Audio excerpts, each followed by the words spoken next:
Salut les amis, j'espère que tout le monde va bien. On se retrouve aujourd'hui pour une nouvelle vidéo et pour une nouvelle semaine. On va regarder le programme qui attend le Real sur cette semaine dans quelques instants. Mais on va démarrer avec cette date. C'était il y a 10 ans, jour pour jour.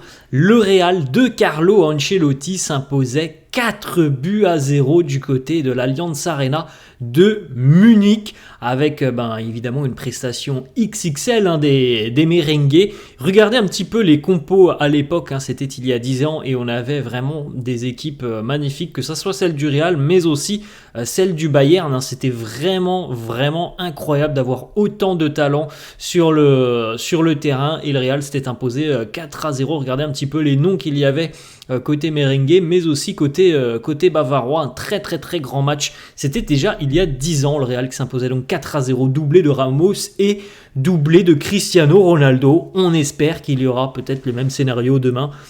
Ça serait évidemment incroyable de voir de nouveau les merengues s'imposer 4-0. Alors, une victoire, ça sera déjà très bien demain. S'il y a 4-0, tant mieux. Mais bon, je pense que ça sera peut-être quand même un petit peu plus serré qu'il y a 10 ans. On regarde les amis le programme de cette journée de lundi pour les merengues. Le départ depuis Madrid, c'était ce matin, un petit peu plus tôt, c'était à 10h. Ce soir, 18h, la conférence de presse de Carlo Ancelotti qui sera comme d'habitude accompagné d'un joueur. Et puis ensuite, 19h, la dernière séance d'entraînement avant la demi-finale. Allez, demain à Munich. On continue les amis, vous l'avez compris, le programme pour le Real déjà demain, Ligue des Champions, 21h, demi-finale aller de Ligue des Champions à l'Allianz Arena de Munich. Le Bayern reçoit le Real. La demi-finale retour aura lieu dans une semaine, ça sera le mercredi au Bernabéu. On a aussi une autre rencontre qui attend le Real ce week-end, une rencontre où Carlo évidemment pourra faire tourner. Le Real va affronter Cadix ce week-end. Ça sera samedi à 16h15. Évidemment que tous les yeux seront tournés vers le match face au Bayern, le match retour, suivant le résultat demain. Peut-être que ce match face à Cadix aussi permettra au Real d'être sacré champion. Bon, ça on verra. Il faudra attendre aussi le résultat du Barça qui joue ce soir. En tout cas, évidemment, je pense qu'il y aura un certain turnover entre l'équipe qui jouera demain face au Bayern et l'équipe qui jouera face à Cadix ce week-end. Cadix qui lutte pour son maintien et qui est plutôt en très mauvaise posture. Ça ne serait pas surprenant que Cadix descende en deuxième division. On continue les amis, on regarde les deux unes des quotidiens madrilènes. Marca qui titre Otra Bestia para Rudiger, on en a parlé un petit peu hier. Après avoir donc affronté Erling Haaland en quart de finale et avoir muselé l'attaquant norvégien qui n'a quasiment pas existé sur cette double confrontation face au Real, cette fois-ci c'est encore un autre gros calibre qui va affronter Rudiger et le Real, puisque c'est Harry Kane, le grand attaquant Harry Kane, un immense joueur par le talent, immense aussi par la taille, il est assez grand Harry Kane, qui va affronter donc demain Antonio Rudiger. Il a véritablement le sens du but. Harry Kane fait partie sincèrement des tout meilleurs numéro 9 au monde, si ce n'est peut-être le meilleur. Voilà, ça va être un sacré challenge aussi pour Antonio Rudiger demain. On continue les amis et on rappelle surtout les résultats récents entre le Real et le Bayern.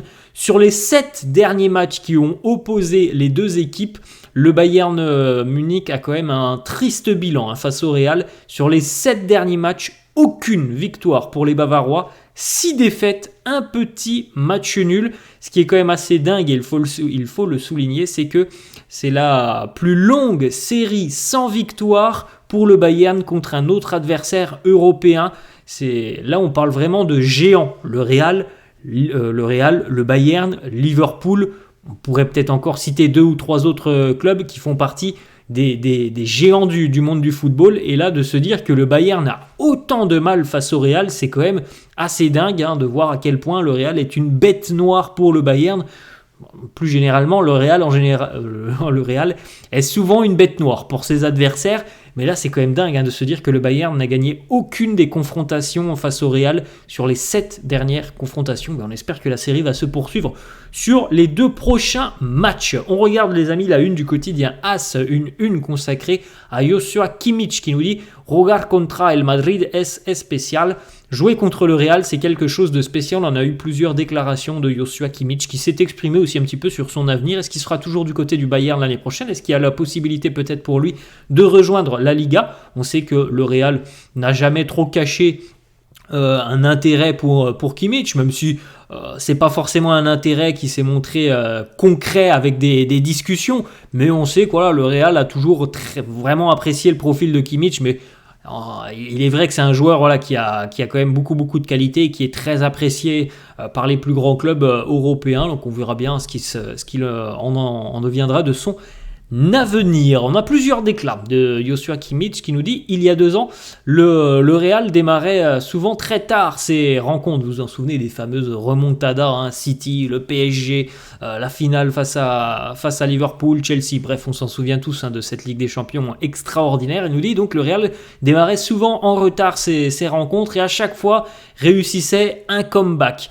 Leur mentalité jouait beaucoup pour ça. Je pense qu'ils ont des qualités sur le plan tout simplement technique, mais aussi beaucoup de qualités mentales. Je pense sincèrement que mentalement, il n'y a pas plus fort que le Real.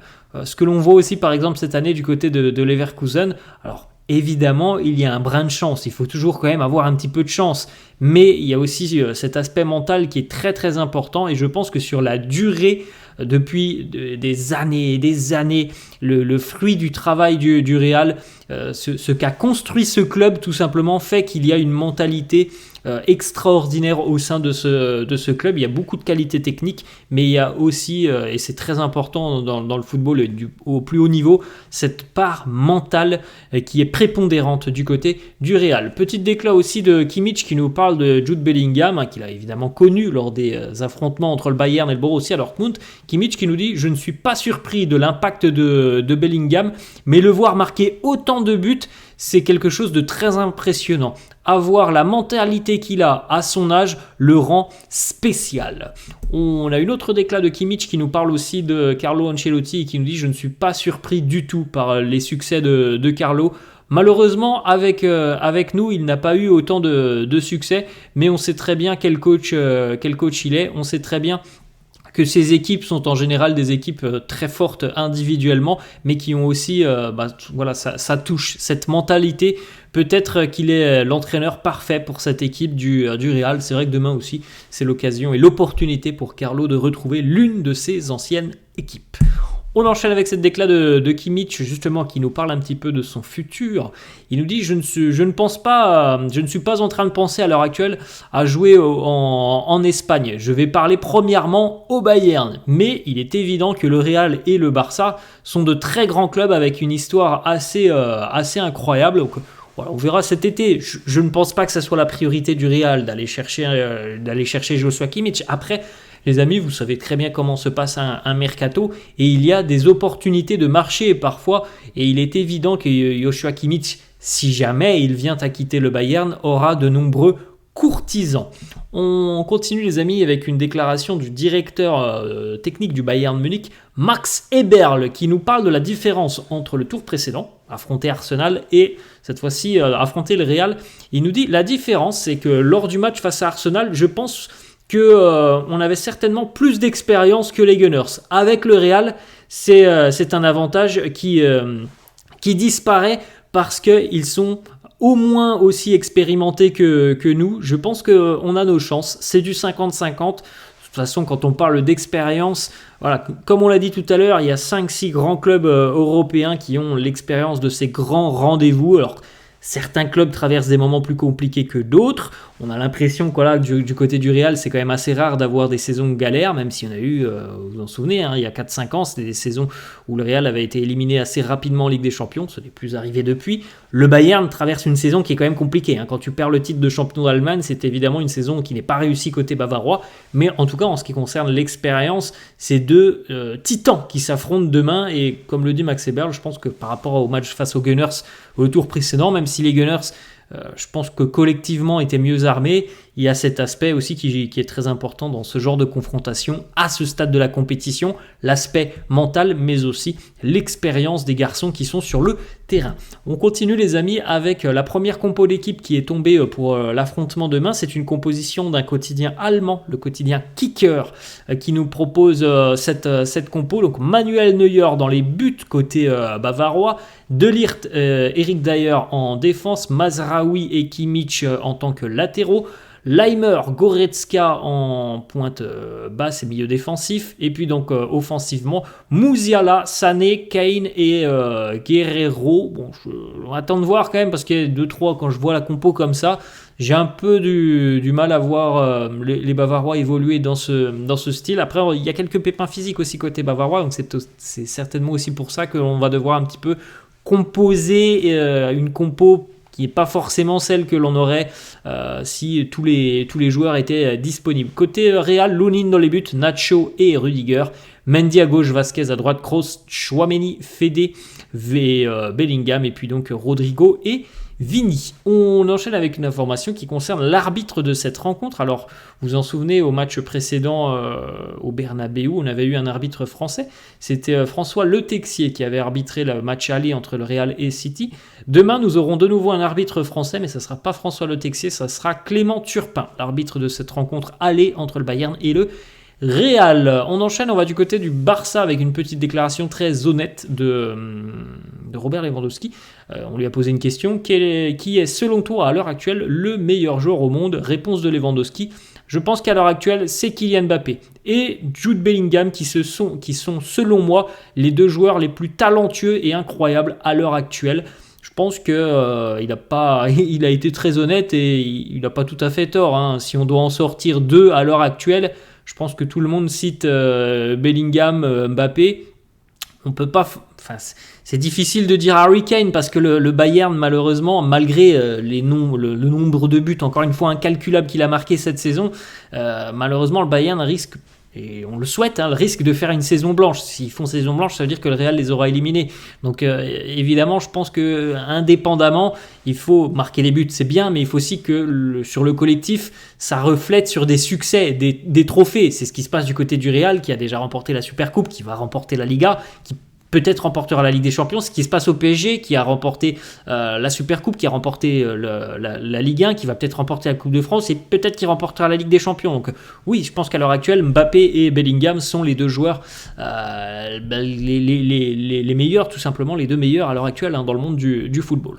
On regarde les amis le groupe retenu par Carlo Ancelotti pour ce déplacement donc demain du côté de l'Allianz Arena, et c'est une information quand même assez importante et je crois que ça n'est pas arrivé de l'année.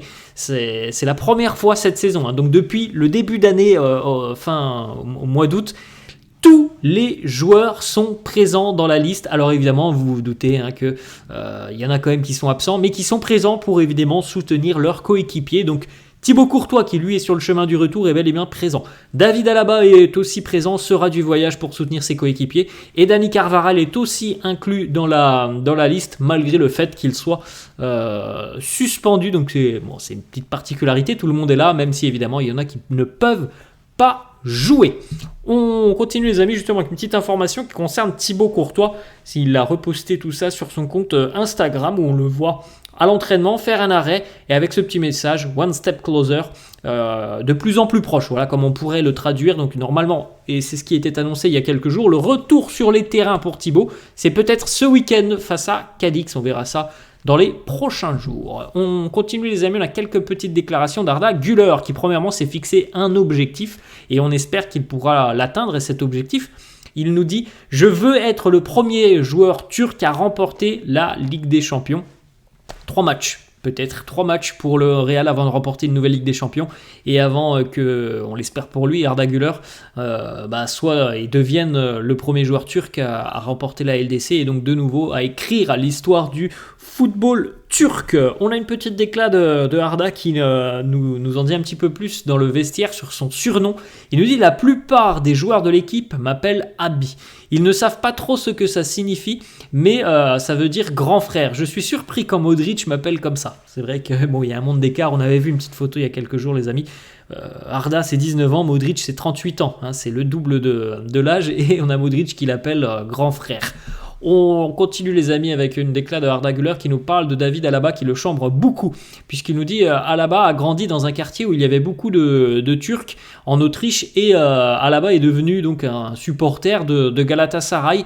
Il me vanne souvent sur le fait que moi je suis un joueur, enfin un ancien joueur et supporter de Fenerbahçe et que lui soit du Galatasaray. On va terminer les amis avec Jude Bellingham qui pose donc avec normalement le futur maillot extérieur du Real pour la saison 2024-2025. C'est bel et bien celui qu'on avait vu hier, donc couleur orangée avec les logos et donc le sponsor, tout en noir. Et puis aussi Vinicius que vous voyez porter le futur maillot. Et on va terminer, voilà, c'est la dernière petite photo, c'est Hendrick, toujours du côté de Palmeiras, hein, donc son arrivée approche, hein, ça sera cet été. Et regardez un petit peu la musculature impressionnante au niveau des ischios pour le crack brésilien. Voilà les amis, la fin de cette vidéo, j'espère que ça vous a plu. N'hésitez pas comme d'habitude à lâcher un petit pouce bleu, n'hésitez pas non plus à vous abonner à la chaîne. Je vous souhaite une bonne journée et on se retrouve demain avec évidemment les déclats d'avant-match, les premières compos d'équipe probables. Je vous laisse et je vous dis à demain, ciao.